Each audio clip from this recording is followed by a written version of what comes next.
Ready? Ready? Are y'all ready? Cause it's real talk. It's real talk. Tabby, Tassie.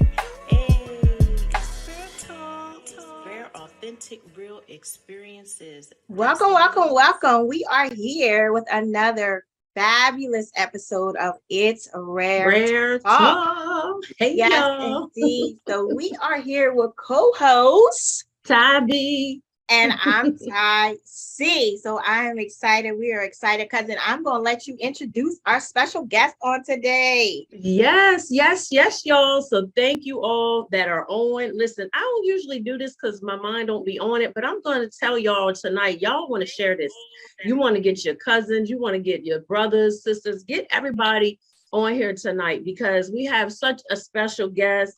We have been, I don't even want to use the word excited, but we have been looking forward to this episode. Like me and cousin were texting, like, this is going to be good. Like, we just knew that this episode was going to be so good. Like I said, we've been looking forward to it. We were talking earlier about this young man, even comments and people were sharing the post, that he was going to be sharing his story on tonight.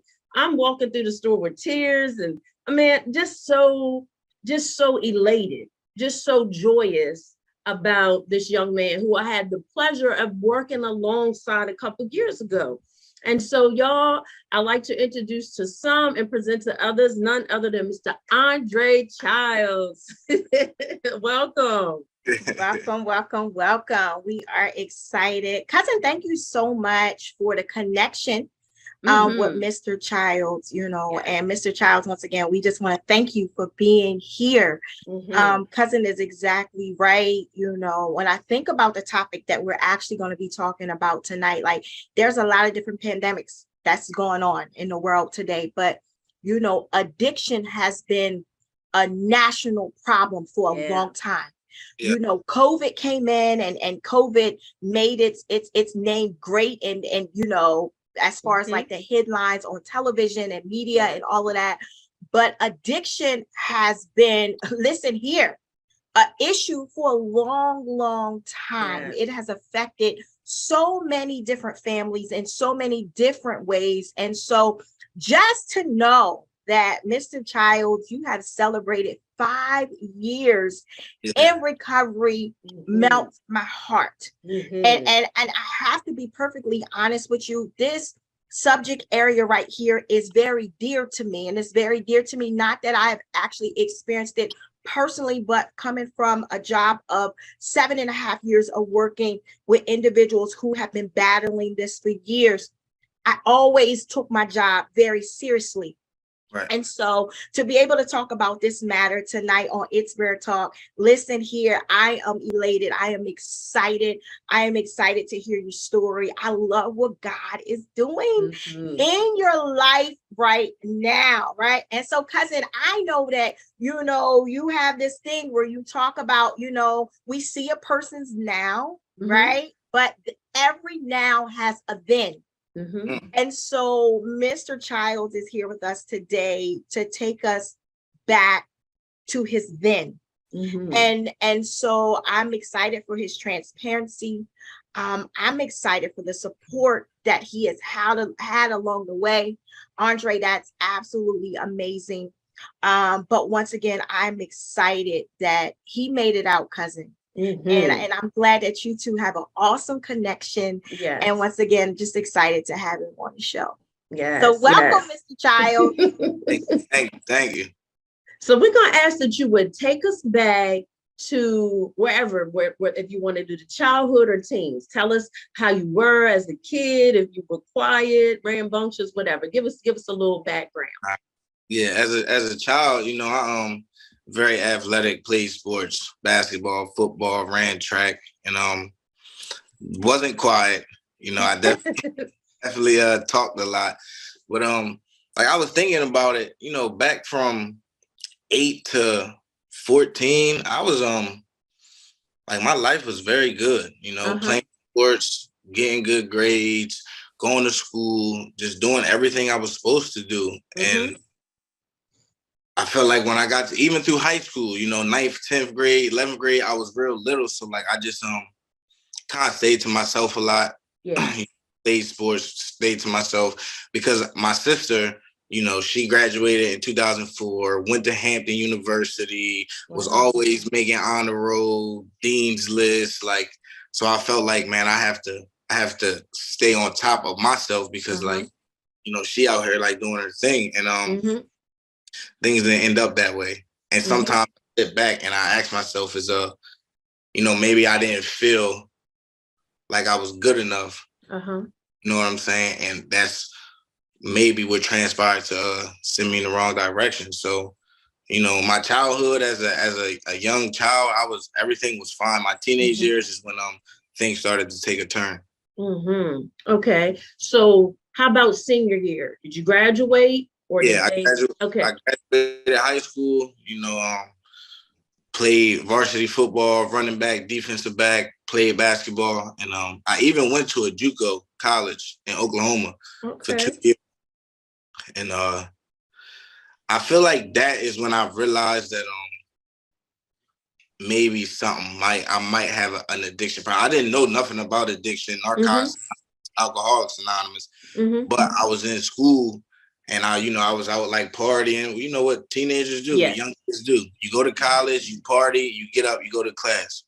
Well, the difference was I was partying and everybody else was getting up and going to class and I wasn't. Okay. I'm saying, so after being out there for a year and a half, I came back home to Claymont, Delaware, and that was in 2011. And that's really when I had like dibble and dabble, you know, smoking, drinking, doing some pills here and there. But when I came back from college is when my addiction really took off. Yeah. So it went to a whole nother level. Was it because you just had idle time? Do you feel like, so you didn't finish? You went to JUCO for a year and a half, but you didn't finish. You came back. So when you got back, did you feel like, man, what do I do now? Like, what do you think your mindset was at to cause, like you said, the dibbling and dabbling to go haywire, out of control? You know, a lot of the people I graduated with and family members, everybody went to college, graduated, you know, got a degree, or if not got a degree, like had a career. And I felt like I came back to my hometown and I just was in the mindset as like, what's next? Yeah. And a lot of the people that I hung around were, you know, they would have a job, but they also was, you know, in the streets selling drugs and getting high. And, you know, they say, you are who you hang around. If you hang around 9 people that's doing drugs and selling drugs, and you the 10th person, it's probably what you're going to end up doing. And that's just where it started. I would work here and there, but a lot of my homeboys from back home, man, like they got high. And I feel like me, I take things to the extreme. You know what I'm saying? Once I started, it was all she wrote. And like I said, when we get to like now, you know, because you know, once you get into a program, Narcotics Anonymous, you start to do like step work and like answer about yourself. Because back then I didn't know my reason of why I chose to pick up drugs. You know, I also didn't know I was a drug addict. So if I knew now what I knew back then, I mean, I don't know if I would have, but I'm grateful that I went through what I went through because it made me who I am today. Absolutely. I love that. You just said a lot. Right there in what you just said. Like, you said, I didn't know I was an addict. Because a lot of times when we in the midst of something, it's a couple of things: denial, or not just wanting to associate ourselves with something that has such a strong, you know what I mean, look to it, you know. But you said, I didn't realize I was an addict, you know. So let me ask you a question. If you don't mind sharing, what was your gateway drug? What was that first drug that led? Because you said, listen, I take things to the extreme, right? And I've heard a lot of people saying that from working in this field, you know, with other individuals. I've heard that, you know. So what was that first drug that took you into that place of, my God? Yeah. All right. So the first drug I ever did, right? Marijuana, smoking weed, drinking. But I would do, Xanax or perks here and there. But the first time I did opiates, like I sniffed a bag of dope, it gave me a whole different feeling. And I feel like from the first time I touched that drug is when I said to myself, like, this can get dangerous very quick. But in my mind, right, I'm telling myself that like I'm not like these addicts that walk around here and can't work and don't have no money and don't care about how they dress. I was telling myself like that's not me. So if I want to do this, I'll be able to do this and live a normal life. It didn't work out that way. Yeah. I was going to ask you exactly what we think so much alike, but on to the next question. So were you able to keep it from your family, or when did they find out? So for a while, I hid it from my family, but like my mom is, I'm a mama's boy. That's my dog, that's my rider, that's my my best friend. And I would come in the house some nights and she would see me and she would ask me like, what's wrong with you? I'm just tired. And but my drug use progressed from sniffing dope to like using needles. I shared about this on my anniversary. One specific time, man, I had left some needles in my closet. And my mom, she knew something was going on with me. She knows me. I walk in the house, eyes bloodshot, or my pupils all pinned. She knows something's going on. And she looked through my closet and she found a pack of needles. And she said to me, "We got to figure something out." Because my mom, she's like, "I'm not going to let you die in these streets from using drugs."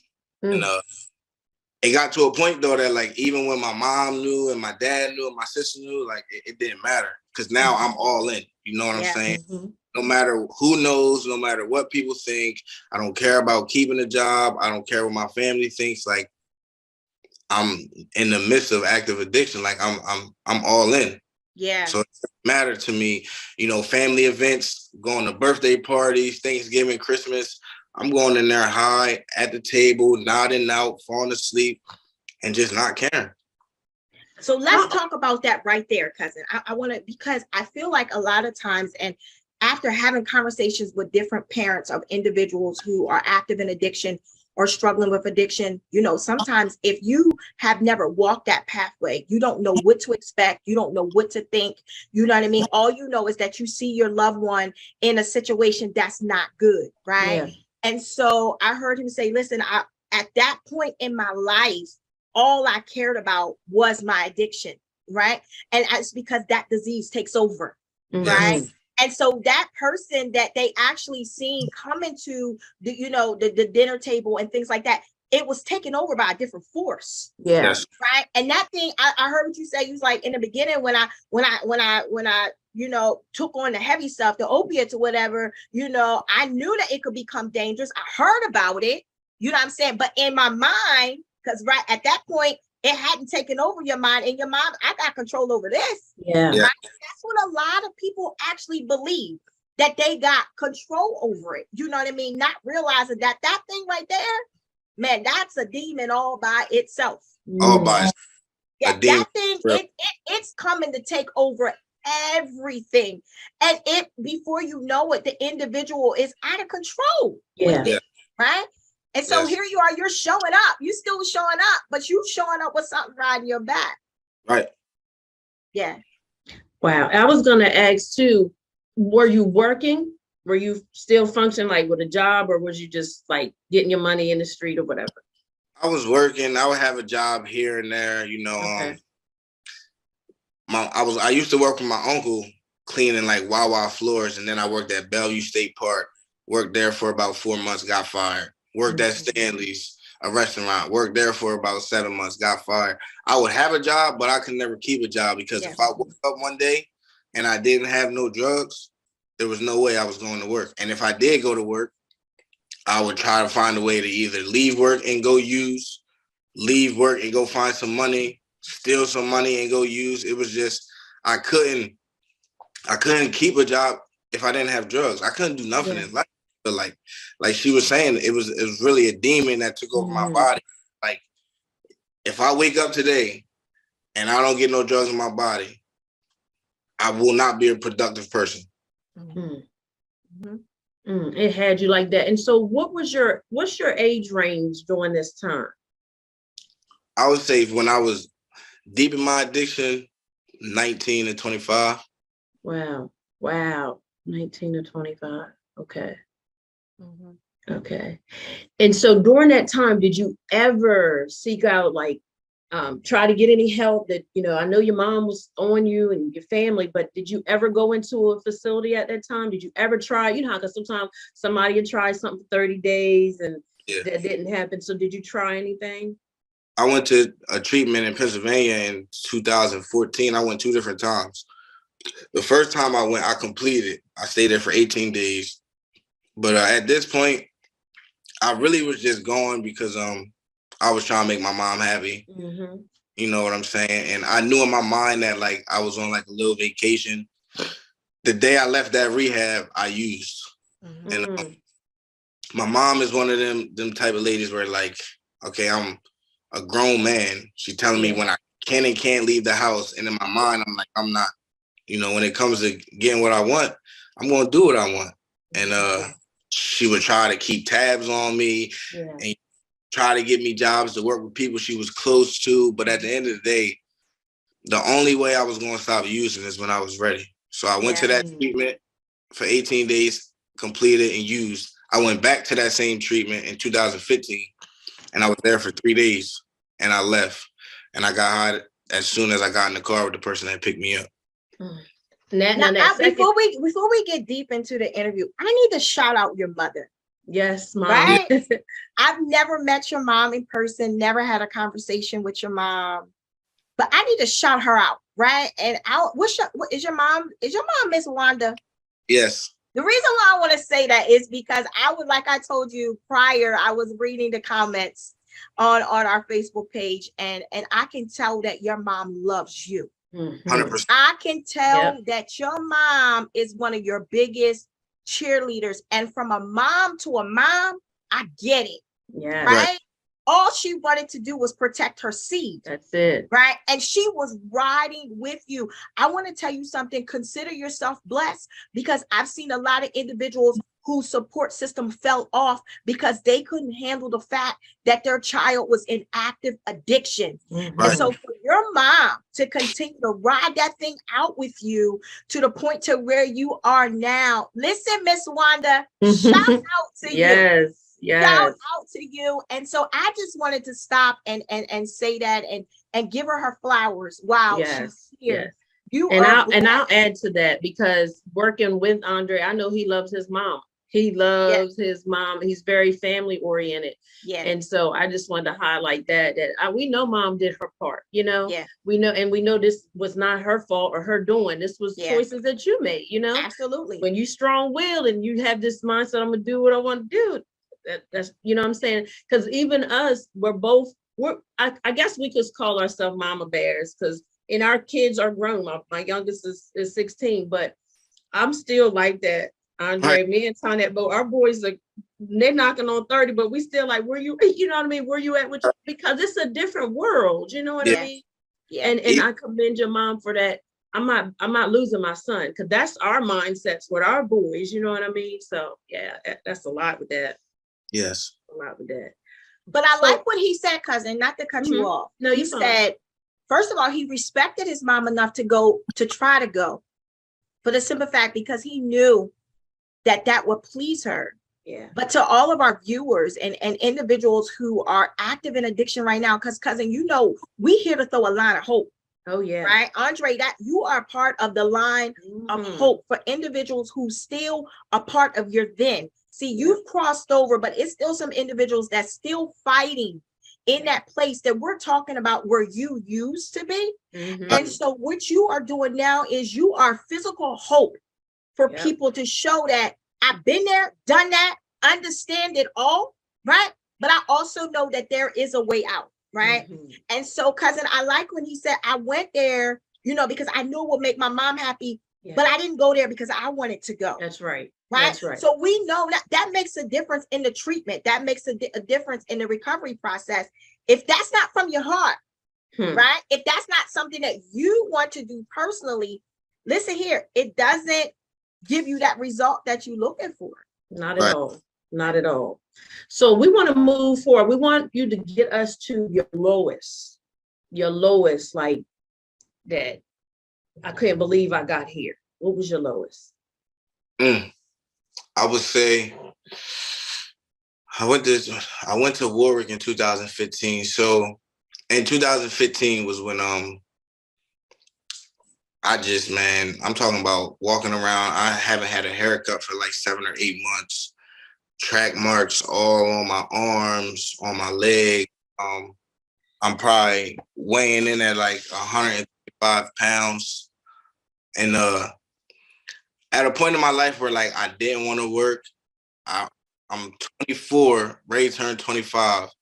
And like I'm calling my mom at nighttime, asking her, can she stop at McDonald's and get me a double cheeseburger from McDonald's? Like I'm a grown man with no money in my pocket, not eating, not caring what I look like. If I wanted to go get a haircut, I have to call my dad and try to get some money. I was hopeless.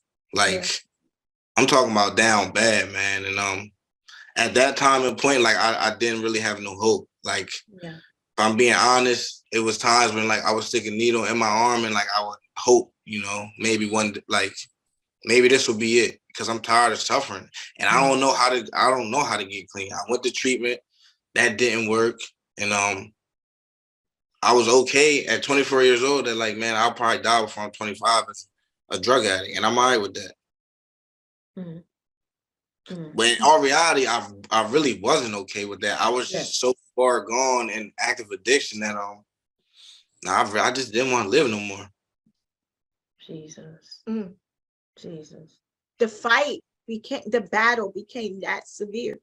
Yeah. And I believe what you are saying, you gotta excuse me, because man, this topic makes me emotional, because I want to see people win. I want to see people free, and I want to see people healed. And I believe what you just said is what a lot of people feel on the inside. Yeah. You're speaking, you are able to verbalize now what so many people really want to say. Yes. Right? But you said, I'm saying this, but this is not, there's another part of me saying that I do want to live, but I can't kick this thing. Yeah. This thing is too heavy. This thing has overtaken me. This thing has taken me to my lowest point of just not caring. Yeah. Right? And so here we are. That is a very low point. Yeah. Yeah. And cousin called me before the show started. And she said to me, I'm going to wear a shirt that speaks something inspirational, because when I think of this young man, that's what I think about. And I said to her, there's a call on his life. Yes. And we're talking about right now where you were at your lowest point. We come to encourage somebody on the day. That's good. You said I was at my lowest point where you say I'm done. Right? Cousin's shirt says, long story short. God saved my life. God saved my life. Yeah. I have many inspirational shirts. But when I was thinking about what shirt I was going to wear on the show, when I was thinking about the show all day long, if I could show you the dialogue between me and my cousin texting about this show, all I could think about was this word right here for your life. Purpose. Yes. Purpose. Yes. Your life is purposed. Yes. That's what your mind was saying, but God had another plan for your life. And so here we are at this point right here, and you're saying, I don't want to. What was the turning point? Where did this shift come in at? I was sitting in my kitchen with my mom and my sister on Easter 2015. And we had Easter dinner, just me, my mom, my sister, and my nephew. And I remember, man, my sister sitting at the table, like she's also one. You know, my mom, my whole family supports me very. But this particular moment, it was me, my mom, and my sister sitting in my mom's kitchen, and I just remember like my sister just crying and asking me like, "Why can't you stop?" She's like, "I don't understand. Why do you have to live like this? Like, why can't you do something different? You've been to treatment, it hasn't worked. We try to come up with these ideas, like nothing's working. Like, I don't want to lose you. I don't want you to die in the streets, but like, why can't you stop?" And at that point, I didn't think she really understood how deep this active addiction was for me. But I just remember seeing my mom and my sister's face, man, in 2015, and I said to myself, I gotta give myself a chance. I had this therapist that I talked to, you know, and I'm always been the type of guy, man. Like, I'm always honest. I'm always open about what I'm going through and what's going on. And she found that treatment facility, Warwick Manor. I can honestly say, even when I went there, right, when I left there, I didn't stay clean right away, but I didn't go back home. You know, I went to that treatment facility. It was about a couple of days before I was ready to leave. And I just told my counselor, man, if I go back home where I'm comfortable, I'm going to put myself with people. I'm going to put myself in the same neighborhood. I know where to go. I can walk there. I don't need a phone. I'm not going to stay clean, and I'm going to end up dying.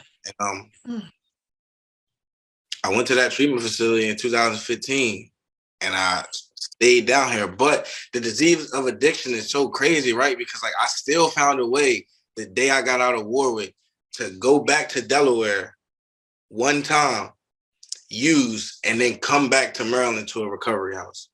Because I still didn't know if I was ready to stop. Like I would go back and forth, man, so much. I don't want to use, but when that thing is on my shoulder talking to me, sometimes it's hard to shake it off. And 2015 was an up and down year for me. You know, I went to Warwick, I went back home, I went to a recovery house, I got a couple months clean. I think I had like 90 days clean. I got kicked out of the recovery house. I went to another recovery house. I kept using. I went back home, continued to use, then came back down here in October of 2015 because I said to myself, the only place I've ever got any type of clean time was on the Eastern Shore. And I felt like when I went back home after being down here, it wasn't even about like being in a dark place. It was just about the years that I've spent in Claymont, Delaware doing that, and the 90 days that I spent up here clean. And I said to myself, I'm tired of living this way, man. Like, I'm just tired, you know, and now I'm going to go down there and give it 100% shot. You know what I'm saying? I'm going to give my all. I'm going to take some suggestions. I'm going to get a sponsor. I'm going to do step work. I'm going to find some people who really, you know, got some clean time and are really trying to live a new way of life and be productive members of society. And that's what I did. And, you know, my story, relapse is a part of my story, right? Like I had years clean from October 2015 to October 2017, and then I relapsed after having 2 years clean. And even just sitting here thinking about that, man, like I know what I did wrong. I know what happened, because it wasn't like I wasn't happy, you know? Yeah. Those 2 years was the best 2 years of my life. But for me, when I started dealing with somebody back home, and I like kind of like disconnected myself from the program of Narcotics Anonymous, from my the people in my recovery house, my sponsor, my sponsees, and I started hanging back around with the same dudes I hung with when I was in active addiction. But I thought I was okay because I had 2 years clean. And let me tell you something. Listening to you makes me think about how powerful the mind is, right? But then you still had the drugs that's affecting the mindset all the more. You know, they always say a mind is a terrible thing to waste, but the mind is very powerful. That mind have us doing all kind of stuff. But I commend you sharing that part, because a lot of times you know, we can miss detail, and you just shared some detail right there. And like cousin said, we just appreciate your transparency so much. And we definitely believe that you're helping some people. I want to share something with you that I realized about the word recovery, because we hear it, but a lot of times people just think what people have their own, you know, definition of what recovery is. But this is what I found out about recovery. It's about the get back. That's in Latin, that's what it is. It's get back. It's getting back and getting back what we lost. Now, my struggles weren't your struggles. I don't have your story, but I definitely had some things that I had to recover from. So I had to get myself back together, my mind, you know, healing, all that stuff. Everybody has a different journey, and this one just happened to be yours. But I think about how, you know, you persevered, you know, even when you didn't know what that was going to look like, you know, and you could have just quit and gave in. But, and as cousin said earlier, God had a plan. Even when you thought that needle, one of them last needles was going to be it, God said, not so. See, when he has a plan, it doesn't even matter what the enemy does. It won't work. It'll form. It might even manifest, but it doesn't mean it's when God has when you're sealed, like when you're chosen for such a time as this, the enemy he can only do so much. But just the fact that you kept persevering, and guess what? God knew all along that heart. He knew your mind was doing its own thing, but he knew deep down you really didn't want to die. Like you thought you did, but inside you really didn't want to go out like that. Nah, you didn't want to go out like that. And so I'm just so grateful to God that I was able to, you know, work alongside you. So we're gonna move into, you know. Hold on 1 second, cousin. I just want to share one. I listened because words mattered. Yes. I listened to him say, I went to rehab because of my mom. Mm-hmm. And then I got to a low place. And then I heard my mom and my sister. I heard. Then I heard him say he got to talk with himself. Yes. Mm-hmm. I'm tired of this. Yes. Mm-hmm. For all those that are watching and viewing and want out, you got to have a conversation with yourself and mean it. I heard him say, I want out.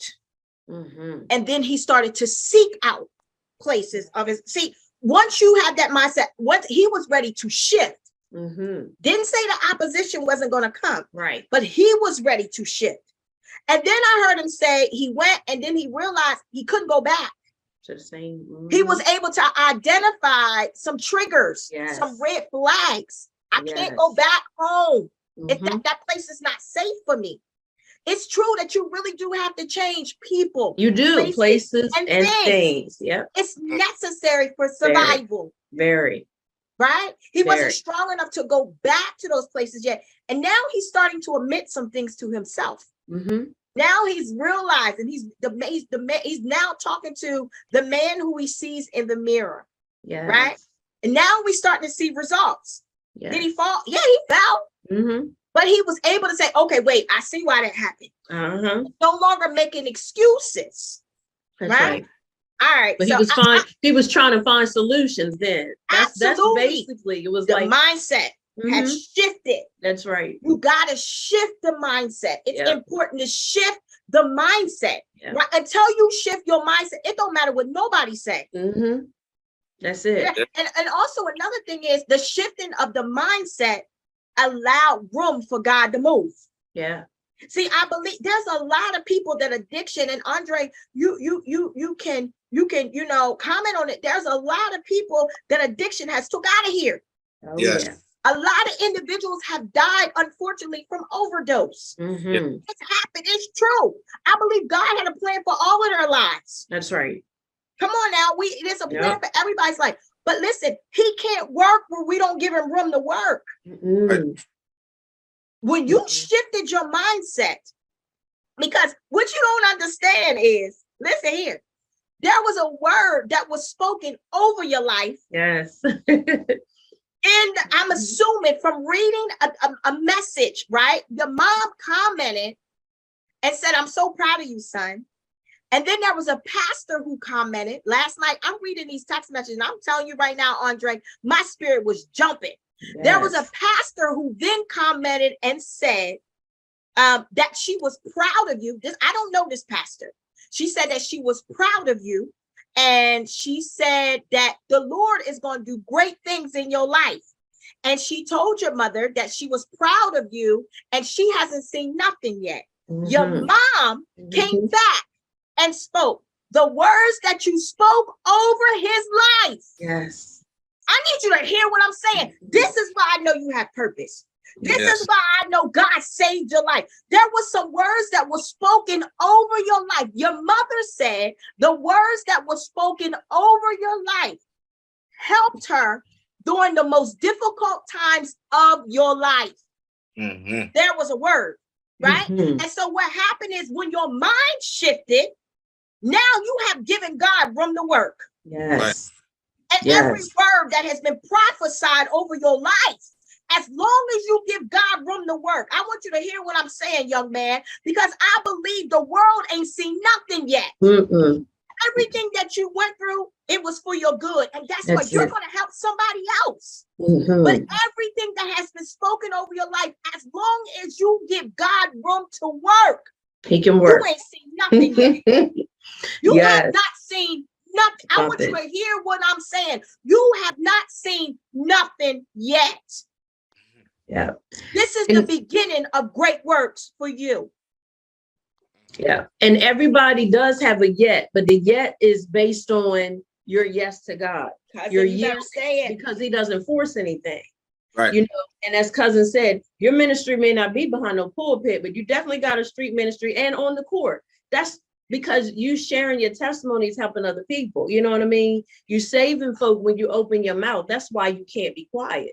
Right. You can't be quiet. So when I called you, when we were talking about our shows and our topics, so we're strategic. We don't believe in just doing anything just to be doing it.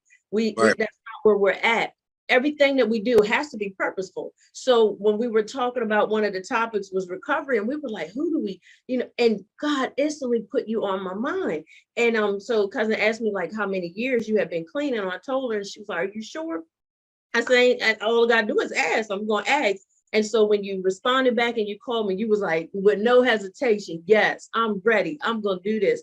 And let me tell you something, because you did this, this is another leap. You're overcoming all the more. Every time you share it, you are overcoming. And I love when you were talking about the steps in the step program. So that's what every day is. It's one step at a time. It's not about getting to the end right away. It's step by step. And you definitely have a calling, and you definitely matter. And I just think about your now, because working with you, and I didn't grow up around you, only knew what you shared with me, but working with you, I seen, you know, how you were so family oriented. You would bring your nephew on the trips and stuff like that. And, you know, just being hands-on with the kids, very manneral, you know, you have your mannerism. Like, so I know mom put in that work. You know, you were a gentleman. And I wanted to publicly say that you were a gentleman. We worked in close proximity. You were a gentleman the whole time. And the only thing I would want you to change, you can drop the miss and call me sis, okay? Because she's like, oh, don't make me feel so. just call me sis, okay? Okay. Yeah. But I got you. I've been able to experience your now with you, working with those, you trying to save them, telling them your story. Yeah. You know what I mean? And so I'm just so elated that this is just a step. You know, you're going to have more opportunities to share. You're going to have more opportunities to be a light and a witness. And we definitely want to bring you on board for some things that we desire to do. So, cousin, I'll let you go, because I'm feeling like listen. So I want to talk about his now. So we heard about that last time that you used, and you was able to identify why, and you realized you had went back into some old places. Take us from that point to now. All right. I celebrated 2 years in October 2017. It was like the second week of October. Then I relapsed like November 1st or something like that. And my relapse was from November to December 6th. My last day using is December 6th. And I'll never forget it because, you know, I was going back and forth down 301, going to Delaware. And I was driving back. You know, it's like an hour, 45-minute drive. I'm driving back, no music. I had used, and I just was driving on the highway doing about 45 miles an hour, man, no music. with tears coming down my eyes, asking myself, how did I get here? I know how I got here because I know how I got the 2 years clean that I got, and I stopped doing what I was doing when I was in recovery. So I know how I got here. And I picked up the phone, I called my sponsor, and I'm like, man, listen, I'm driving back to Maryland. I need to move back in the recovery house. I give you my phone, I give you my car keys, I give you my wallet, I give you everything I got. And I mean, I don't want to do this no more. Like I'm ready to get back to being happy, you know, and loving myself again. And that's what I did. December 7th, I moved into recovery house. That was in 2017. I've been clean ever since. And I came back with the same intentions, man, of like going to meetings, going to IOP, getting a sponsor, doing step work, reading literature, reaching out. You know, I already had a network because I had some clean time before, and just taking it one day at a time, you know. And over the years, over the last 5 years, man, as y'all know, you know, I had a son who, man, on my worst days, clean, man, like, you know, because life is not always easy. You know what I'm saying? Just because I got clean does not mean that every day is going to be great. And that doesn't mean that I'm not going to think about using. You know, I used to ask myself, like, man, with the clean time that I got, like, if I share about I want to get high, like, are people going to judge me? But at the end of the day, like, I'm a drug addict. I'm just in recovery. Yeah. I got 5 years clean, so the thoughts still won't come, but thoughts aren't facts. You know what I'm saying? Like, I can think about using, I just don't got to act on it. And if I go into a meeting and I share about it, usually the thought goes away. And as long as I don't obsess about the thought, you know, think about it for a couple minutes. All right, come on, man. Like, we're not going back to that, you know, and keep it moving. But even on my worst days, man, like that little boy that's in the living room with my girlfriend right now, you talking about motivation. Of course, like, I did this for myself, right? Like, when I came in here this last time, I'm like, I'm not doing it for my mom. I'm not doing it for my friends. I'm not doing it for nobody but me. You know, I want to be clean. But today, like, it's not just about me. You know what I'm saying? Because like, I got to show up as a father, you know, as a friend, as a brother, as an employer, but most importantly, like, for him. Because y'all know, man, a lot of kids grow up without fathers. Yeah. And one thing that I'm not going to let happen is Baby Dre grow up without his dad, or Baby Dre see his dad in active addiction, because he don't know that guy that was in active addiction, sticking needles and smoking crack. He's never seen that guy. And he don't have to. No, he doesn't. That's good stuff. Doesn't have to. And I honestly believe, man, that like where I'm at today in my life, like, as long as I continue to do the things I need to do, he's never going to see that person. Wow. I love that. I love that. And I got to see him before we got on. He was like, who's that? He's so cute. He is so cute. So let's share a little bit more about your support system, because we one of the things we were talking about earlier is a beautiful thing to have it. Everybody doesn't have it. And, you know, we wind it down, you know, to the end of the show, this interview, but to have that, as Cousin was saying, everybody doesn't have that. How does that make you feel? How does that make you feel? Makes me just feel loved, you know, and it also reminds me that, like, the things that my mind was telling me when I was in active addiction wasn't true. You know, that was just me being caught up in the grips, because I could easily say, like, oh, my family don't care about me. My family doesn't love me, so I'm gonna go get high. Like, nah, that wasn't the case, because as you can see, like, my family shows up. I got NA family that's not intermediate family, but I mean, they show up on a daily basis. When I celebrated 5 years clean, man, my family it was like 30 of them that came down here to drive 2 hours to Cambridge, Maryland, to sit in the church and listen to me share my story. Wow. And I truly believe that if it wasn't for my Narcotics Anonymous network, man, like, the guys in my network who I can get vulnerable with, it's been multiple dudes that I'm talking about, I've like real tears cried on their shoulders, or vice versa. And, you know, as men growing up or coming in Narcotics Anonymous, we got this mask on that, like, oh, we can't get vulnerable with another dude. We can't cry to, you know, they'll think we're soft, but like all that, for me, that was just a mask, man. Today, like, all my homeboys in Narcotics Anonymous to tell you that I go in the meeting, I share with them, I share in the meeting, I cry on their shoulders, I cry in the meeting, because like at the end of the day, I'm willing to do whatever it takes to get another day clean. Yeah. Yeah. Yeah. One day at a time, man. That's all we're required to do. That's it. When we try to live more than one day at a time, that's too much. Yeah. That's all. It's too weighty. It's too heavy. Even for those who are not struggling with addiction, all we are required to do is live one day at a time. That's it. One day at a time. And so just know, we encourage all of our listeners, just know if you have that support system, reach out to them. You know what I mean? You don't have to be islands. Yeah. I said, pick the phone up, call somebody. Exactly. You know, a lot of times people suffer in silence by choice, or pride gets in the way. And I'm glad that you even shared about, men can cry, because when you don't shed tears, that keeps you prideful. But God is closest to those that are of a contrite spirit, a broken heart. That's what God, because that's saying, okay, I can get in. It's like breaking up that fallow ground of the heart. God can really get in. And that's all he wants. That's what he wants for all of us, just to be able to come in and love on us and show us that we have purpose. He has need of us.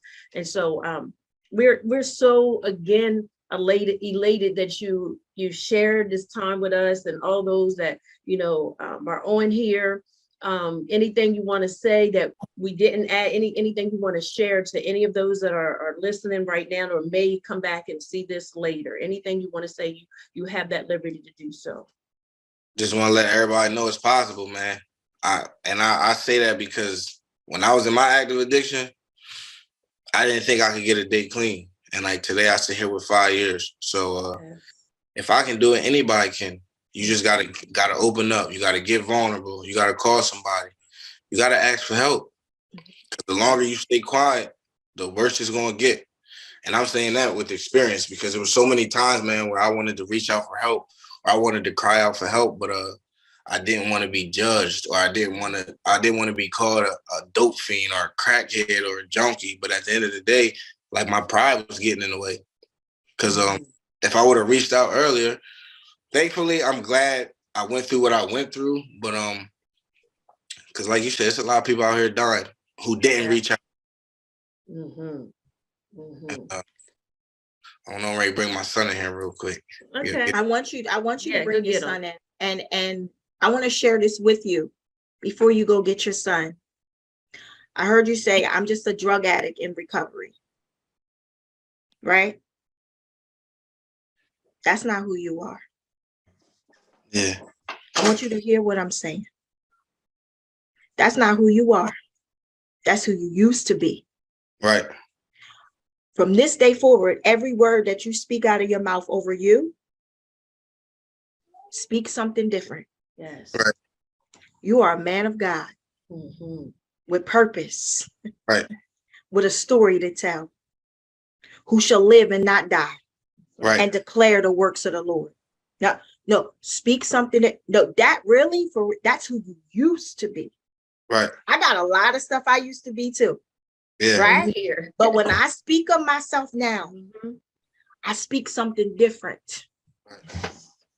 And so that's what I want you to do. I'm excited for your future. I'm happy for you. Yes. I'm happy for you. I'm proud of you.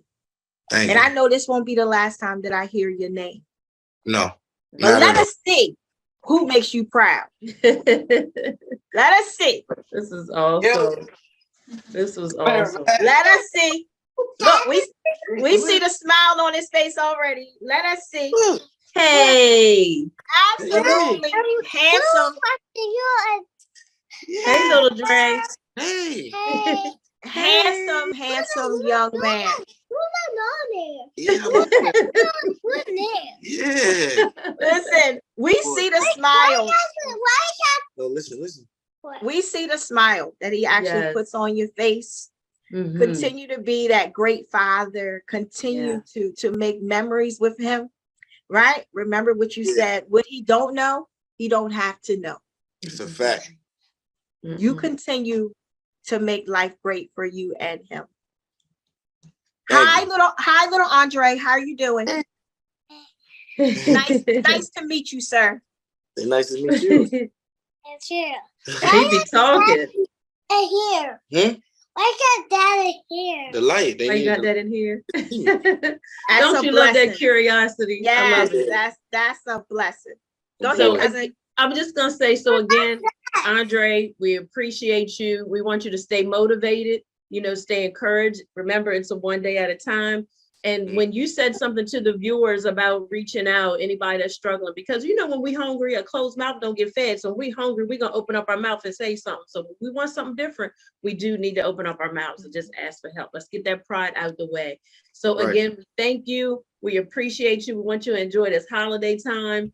Love on your family. Tell your mom we said hello, because next year, Lord willing, when we host our live recording, we want you in the place. We want you to bring Absolutely. your family. We're Okay. gonna have some things for you, so we will give you details. But reach out if you ever need us. We appreciate you so much. Absolutely. Until next time, y'all. It's Rare Talk. Hit us up at itsraretalk@gmail.com. Follow us, share. Y'all share this. This was so good. This was so good. Until next time. I truly appreciate y'all. Absolutely. Listen here. Keep doing it, man. I got you. Keep doing it. Keep doing that. Proud of you. Until next time, it's Rare Talk, y'all, where everything is rare, authentic, real experiences. We are so grateful for the interview with Andre Childs. Until next time. That's what it is, y'all. Be blessed. All right. Ready? Are y'all ready? Cause it's Rare Talk. It's Rare Talk. Tabby, Tassie. Hey, it's Rare Talk. Rare, authentic, real experiences. That's what it is.